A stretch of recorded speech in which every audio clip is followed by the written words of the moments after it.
Hello dear students, you are most welcome. आज के इस चैनल पर Yashvi grammar point channel translation में as far as translation is concerned, S rule and PP rule is very important. S rule and PP rule का आज फिर से हम आपके सामने व्याख्या करने का प्रयास करेंगे। ट्रांसलेशन में सबसे पहले सब्जेक्ट लिखते हैं, फिर वर्ब लिखते हैं, लेकिन सब्जेक्ट और वर्ब लिखते समय एक चीज़ का विशेष ध्यान रखना चाहिए कि सिंगुलर सब्जेक्ट के साथ सदैव सिंगुलर वर्ब यूज़ करेंगे। मित्रों, मैं बता चुका हूँ कि singular subject he, she, it, name होता है और सिंगुलर वर्ब के लिए हमने आपको बताया था कि वर्ब में यस या ईएस लगाने से वर्ब सिंगुलर बन जाता है। दोनों को ऐड कर देंगे। ही रीड्स, वह पढ़ता है। तो आज हम चर्चा करेंगे कि सब्जेक्ट के रूप कितने होते हैं। इसको समझना इजी है, आसान है।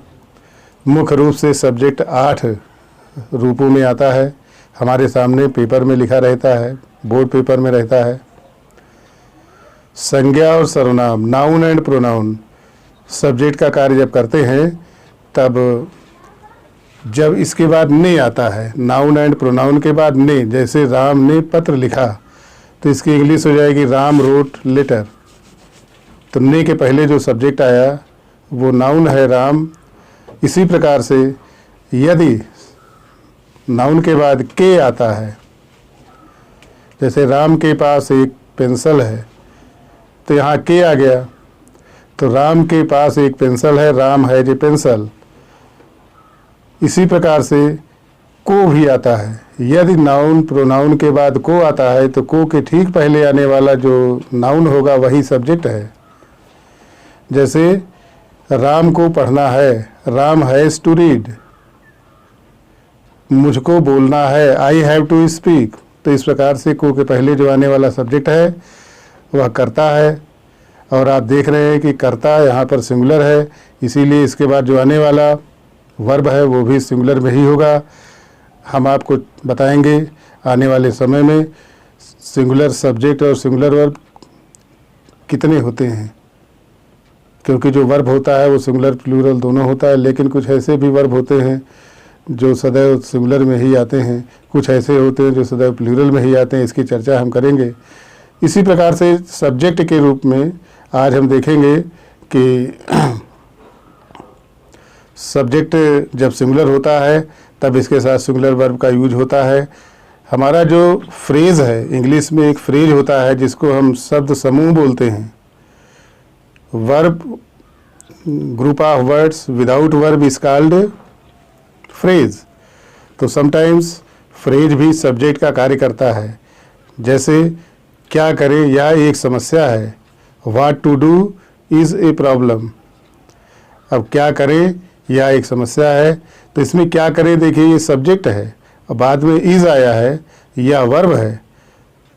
कहाँ जाएं यह एक समस्या है। Where to go is a problem. तो ये शब्द समूह है। इसमें जो गो आया है इसके ठीक पहले टू आ गया, इसलिए यह वर्ब नहीं हो सकता है, ये इन्फिनेटिव है। क्वेश्चन वर्ड के तुरंत बाद इन्फिनेटिव आ गया और यह शब्द समूह है। इसे इंग्लिश में फ्रेज कहते हैं। कभी कभी वर्ब के तुरंत बाद ना आ जाता है। हिंदी में वर्ब को धातु बोलते हैं, धातु के तुरंत बाद ना आ जाए तो ये भी सब्जेक्ट का कार्य करता है। जैसे पढ़ना अच्छी आदत है, reading is a good habit. दौड़ना एक अच्छा व्यायाम है, running is a good exercise.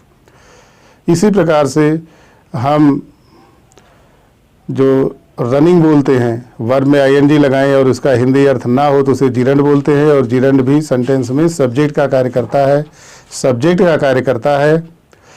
और इसी प्रकार से एक उपवाक्य होता है। उपवाक्य सब्जेक्ट का कार्य करता है।